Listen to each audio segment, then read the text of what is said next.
Buongiorno da Sicilia 24, questi i titoli. Messina Denaro poteva essere arrestato già nel 2021. I carabinieri che indagavano sull'alleanza tra mafia, 'ndrangheta e camorra avevano scoperto a Campobello di Mazara 2 summit con personaggi vicini all'ex Primula Rossa a 2 passi dal covo del boss. Rapina violenta a Termini Imerese, anziana imbavagliata e costretta ad aprire la cassaforte, 70.000 euro il bottino. Calo delle nascite e fuga dei giovani, doppia penalizzazione per la Sicilia, 50.000 giovani ogni anno lasciano l'isola. A Catania, rimasta al buio e vandalizzata per anni, è stata riqualificata con fondi europei Piazza Europa. Il sindaco Trantino e i catanesi si sentano i proprietari. Ponte del 1° novembre, Sicilia fra le mete più gettonate, ma il caro vita fa restare a casa la metà degli italiani. Giancarlo Giannini torna a Catania per ripercorrere le tappe di Mimì Metallurgico, il film della Wertmüller che lo ha reso famoso nei panni dell'operaio costretto ad emigrare a Torino. Calcio, sempre più a rischio la panchina di Tabbiani, domenica contro l'Avellino, ultima chiamata per il tecnico del Catania. Prima sconfitta casalinga stagionale per il Messina, giallorossi superati 1-0 a Francoscoglio dal Brindisi.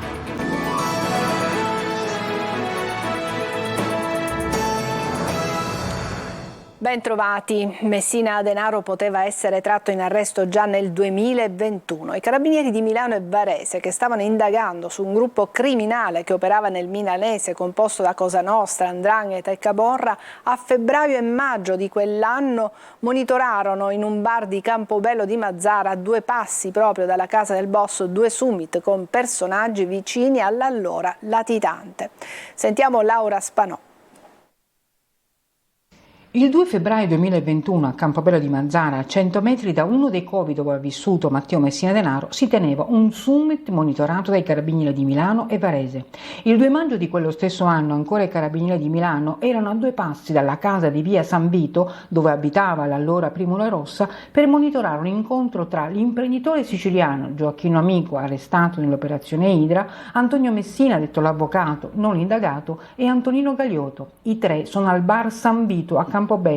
Insomma, i carabinieri erano stati vicini ad arrestare Messina Denaro già 2 anni fa. E di Castelvetrano, all'interno dell'inchiesta milanese Idra, ci sono anche gli imprenditori Rosario e Giovanni Abilone, accusati di avere messo a disposizione del cartello criminale oltre 200 società anche estere per riciclare denaro e accumulare milioni di euro con crediti fittizi.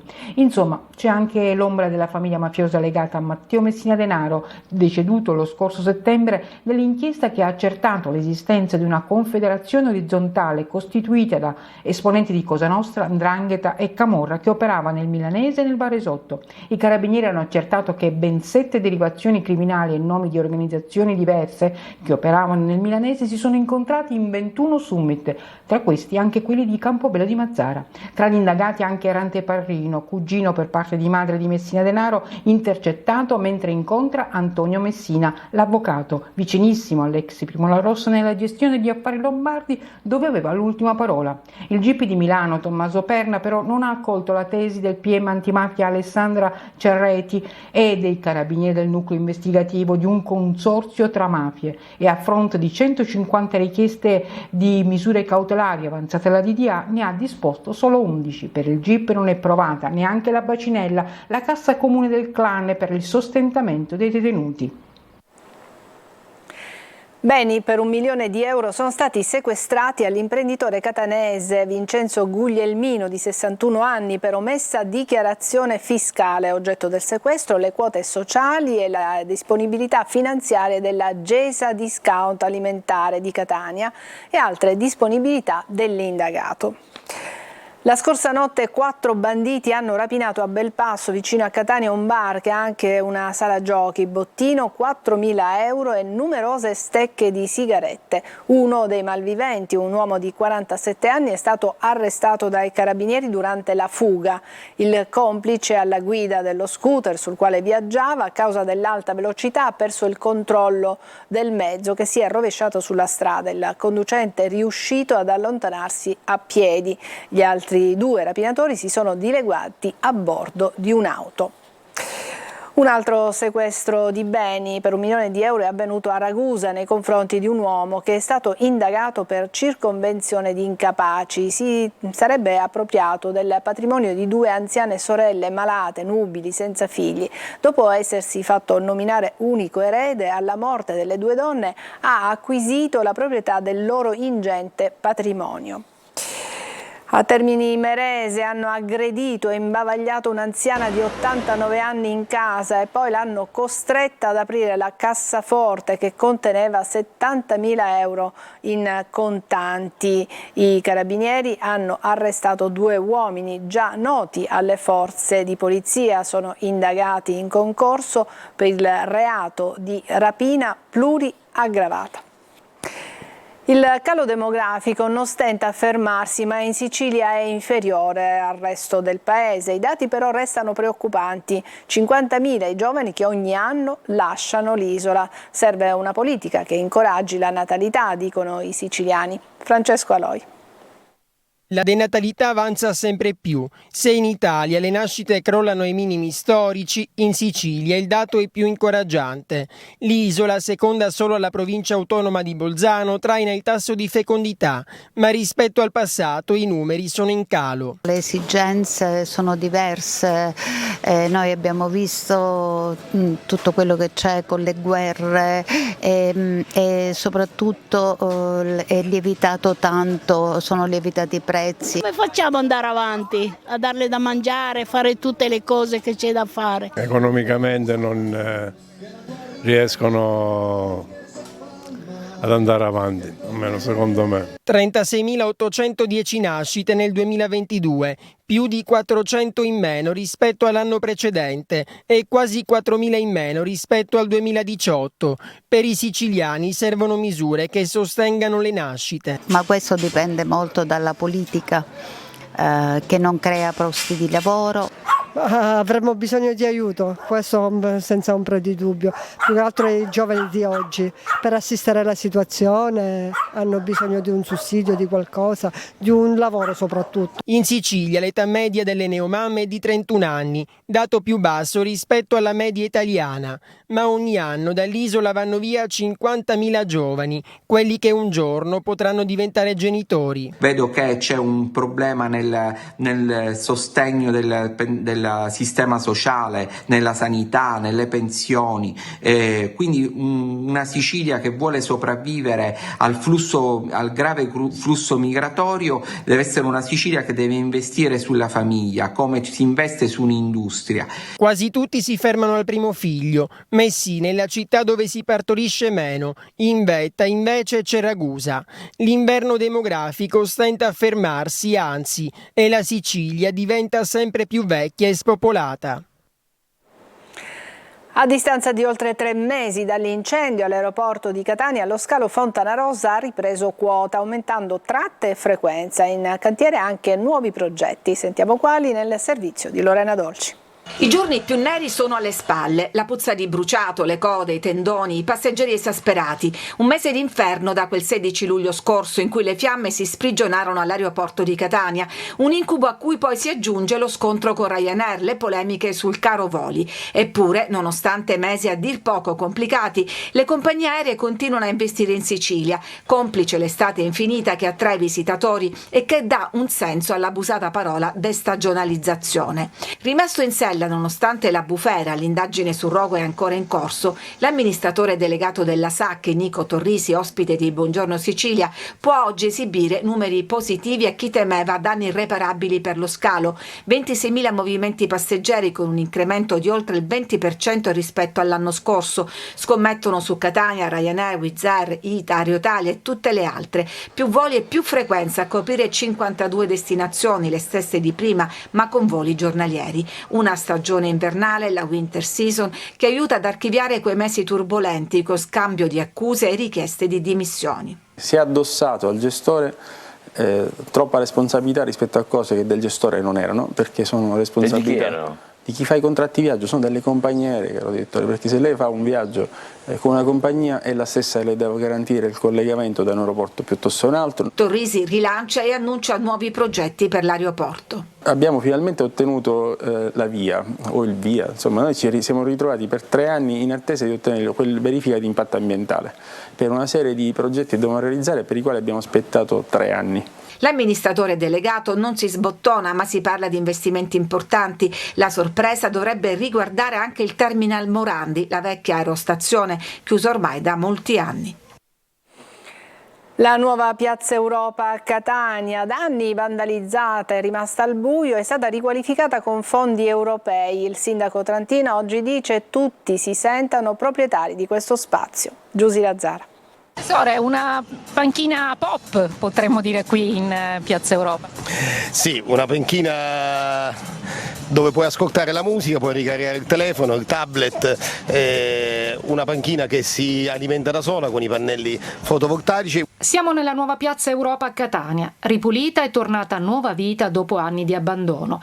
La fontana della vela con l'acqua, le aiuole, i lampioni vandalizzati, ristrutturati e funzionanti. Ritorno a una normalità per chi da tempo chiedeva un intervento. Io ho sempre abitato qua, quindi speriamo, ci auguriamo che sia mantenuta bene. Sì, hai parlato là. E quindi siamo veramente contenti. Facevo un piccolo appunto, manca qualcosa per la disabilità. Si fa una fontana, si deve tenere sempre pulita, o una persona, un vigile urbano che sempre circola qui. Quanto durerà così? L'amministrazione comunale, che ha speso 1 milione di fondi europei, adesso si dovrà occupare della manutenzione di questo spazio rigenerato. Vorrei che idealmente tutti i cittadini si sentissero proprietari di questa piazza e quindi la adottassero secondo uno schema che stiamo un poco diffondendo, contagiando in tutta la città. Ho visto tante telecamere, secondo lei basteranno poi per garantire anche la sicurezza in questa piazza? Ma le telecamere bastano nella misura in cui sono, come dicevo prima, un elemento di dissuasione. È chiaro che devono anche essere sufficienti a garantire che non ci possa essere invasione di motoveicoli, perché sono quelli che hanno creato problemi nel passato, ma io mi auguro anche che ci siano dei sistemi di controllo e di ordine pubblico da parte delle forze dell'ordine, proprio perché non possiamo noi allungata con un'area dedicata al fitness, installate attrezzature per gli sportivi. Paura questa mattina a Catania in un condominio di via Generale di San Marzano, nel quartiere di Canalicchio. Per cause in fase di accertamento un incendio si è sviluppato intorno alle 6 in un'abitazione, lo state vedendo in queste immagini. Sul posto, oltre ai vigili del fuoco, sono intervenuti polizia e ambulanze, il 118. Per questioni di sicurezza è stato necessario evacuare l'intero stabile. Una persona è rimasta lievemente intossicata. Indagini sono in corso per verificare l'agibilità della struttura ed accertare le cause del rogo. Adesso una breve pausa, ci vediamo tra poco.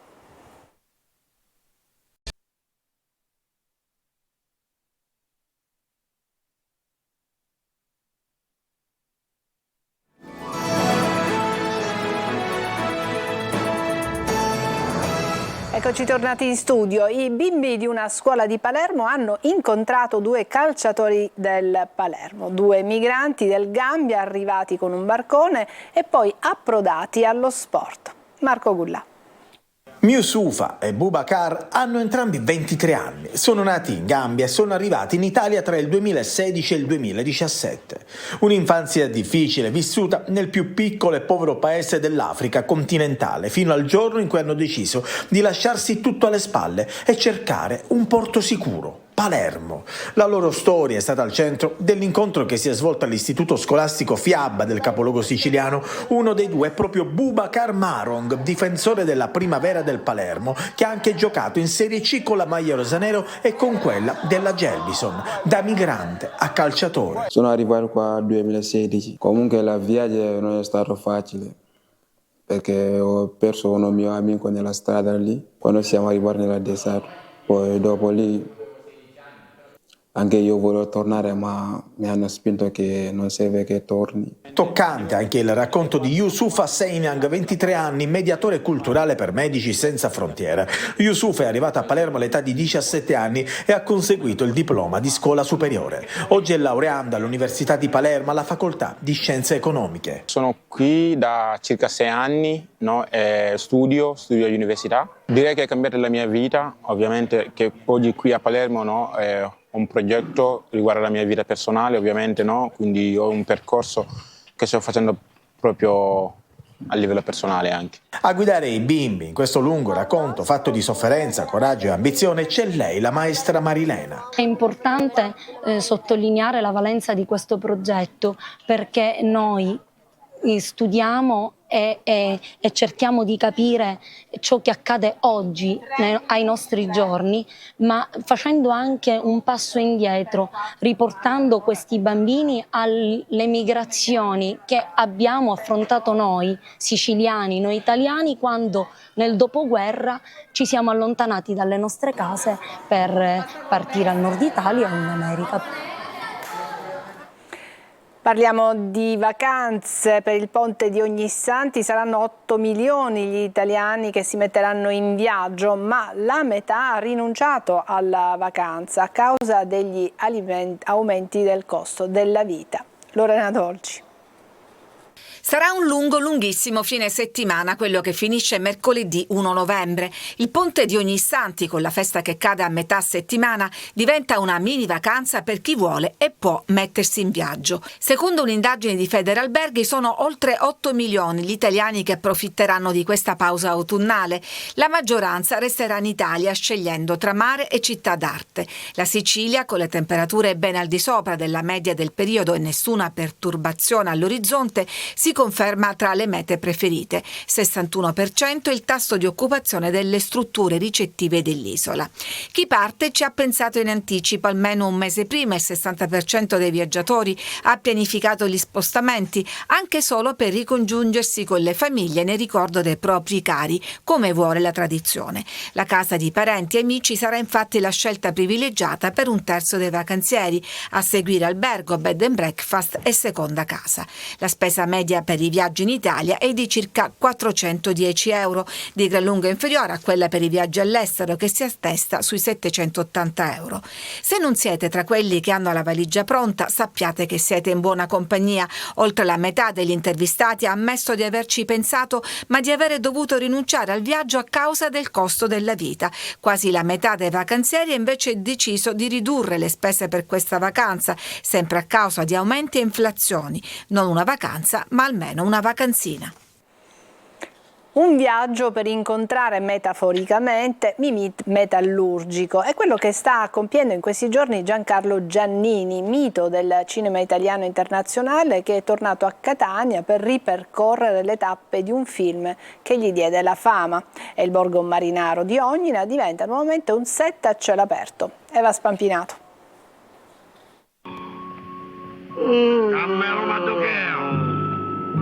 Mimì Metallurgico torna a camminare per le vie del borgo di Ognina, a Catania, qui dove tutto cominciò e da dove partì la fortuna di Giancarlo Giannini nei panni del personaggio scritto da Lina Wertmüller oltre 50 anni fa, che consacrò quella che sarebbe diventata una carriera riconosciuta a livello internazionale. Da Mimì Metallurgico al Walk of Fame. È divertente perché siamo in due attori italiani che hanno avuto questo bel premio, uno è Rodolfo Valentino e l'altro sono io, quindi posso essere contento.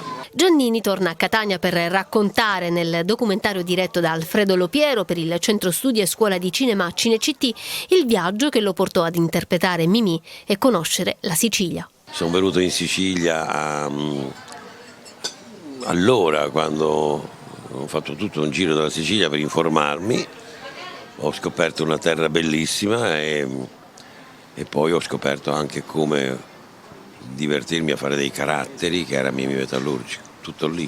Attore doppiatore pilastro del cinema italiano con oltre 180 film all'attivo, Giannini ha girato con i più grandi nomi del cinema nazionale e internazionale, da Luchino Visconti a Ridley Scott, da 007 a Mimì Metallurgico, un Oscar sfiorato con Pasqualino Sette Bellezze, ma ancora una estrema modestia. Tra tutti quelli che ho fatto, un 6 o 7 li salverei, gli altri forse li butterei tutti. Voce calda e inconfondibile, il suo siciliano parla catanese. Devo ringraziare un attore che è Turiferro, che per diversi giorni mi ha insegnato questa lingua meravigliosa che è il catanese proprio, che poi per chi è la lingua più musicale, è la lingua che ha una tradizione letteraria. Quindi potremmo dire Travolto dalla Sicilia, se vogliamo citare un altro suo famoso film, Travolto da un insolito destino. Anche lì il dialetto è un catanese, insomma, ma l'ho fatto diverse volte. Quando faccio il siciliano faccio sempre il catanese perché mi diverte di più. Tu mi fai morire. Tu mi fai morire a me. E guardala male. Avete domande, proposte o anche proteste da far arrivare all'amministrazione comunale di Catania? Tra poco alle 14.30 Sicilia 24 Focus su Telecolor ospiterà in diretta il sindaco di Catania Enrico Trantino. Potete inviare le vostre domande alla nostra mail sicilia24focus@telecolor.it oppure potete utilizzare il numero WhatsApp per mandare un messaggio al 342 74 55 005. Il sindaco vi risponderà. Adesso una pausa e poi il calcio.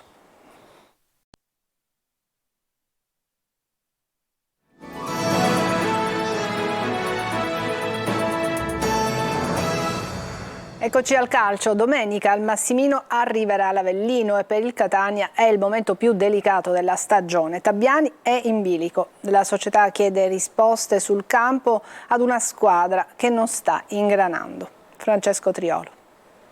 Il bivio è all'orizzonte, fissato, scadenze corte per il Catania dopo il pareggio di mercoledì a Teramo col Monterosi, inevitabile considerato che dopo 9 partite non è certo questa la posizione di classifica che si pensava di avere alla vigilia, né la piazza né la proprietà. La partita contro l'Avellino così potrebbe rappresentare uno spartiacque soprattutto per Luca Tabiani, il tecnico in discussione inevitabile dopo l'altalena di risultati senza la dovuta continuità. I colloqui sarebbero già iniziati, così come i primi nomi sono stati dati in pasto all'opinione pubblica, da Maran a Giovanni Ferraro che ha diretto il primo allenamento a Nocera, salvo poi scomparire, dicono, dalla Campania per una chiamata del Catania. Nessun ritorno, assicura chi è dentro le cose rossazzurre, piuttosto la scelta potrebbe cadere su Gaetano Auteri, ma tutto è stato rinviato a dopo la partita con l'Avellino che non si preannuncia facile, tutt'altro. Gli irpini sono la squadra più in forma in questo momento, reduce da 4 vittorie consecutive e l'aggancia al secondo posto, grazie anche al cambio in panchina e all'arrivo di Michele Pazienza. E poi c'è da fare i conti con gli infortunati, iniziando da Di Carmine che mancherà domenica pomeriggio, così come Marsura. In tutto saranno 7 i sicuri assenti, ma tutti sono sotto esame. È il momento delle scelte e di capire chi continuerà a fare parte del progetto Catania. Prima sconfitta casalinga per il Messina che è stato superato 1-0 dal Brindisi, decisiva una rete nella ripresa dell'attaccante Ganz, entrato in campo da 1 minuto, prestazione negativa dei giallorossi. Sentiamo Sergio Colosi.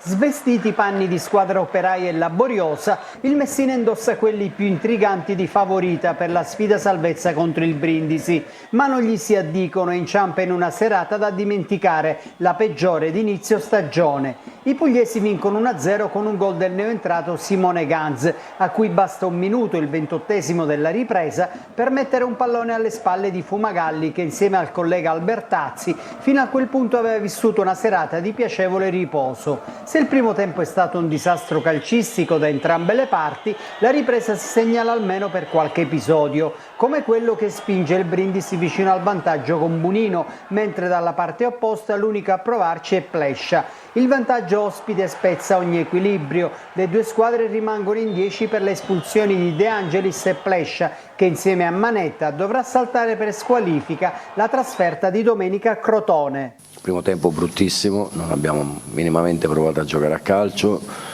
lo sapevamo che loro erano in grande difficoltà, avevano problemi, ma hanno hanno avuto coraggio, hanno avuto quella spensieratezza di chiudersi, hanno chiuso tutti gli esterni, hanno fatto la partita che dovevano fare e secondo me poi alla fine hanno vinto anche meritatamente, quindi non hanno rubato nulla e credo che dobbiamo fare un esame di coscienza tutti noi, poiché io sono il capo responsabile di questa squadra, mi assumo le responsabilità della sconfitta che probabilmente non sono stato bravo a prepararla bene. Sul Francoscoglio piovono i primi fischi stagionali e per il riscatto il calendario non sembra il migliore degli alleati. Ci fermiamo qui, è tutto per questa edizione di Sicilia 24. Vi ricordo subito dopo la sigla Sicilia 24 Focus con ospite il sindaco di Catania Enrico Trantino che risponderà alle vostre domande. Grazie per l'attenzione, a tutti buon pomeriggio.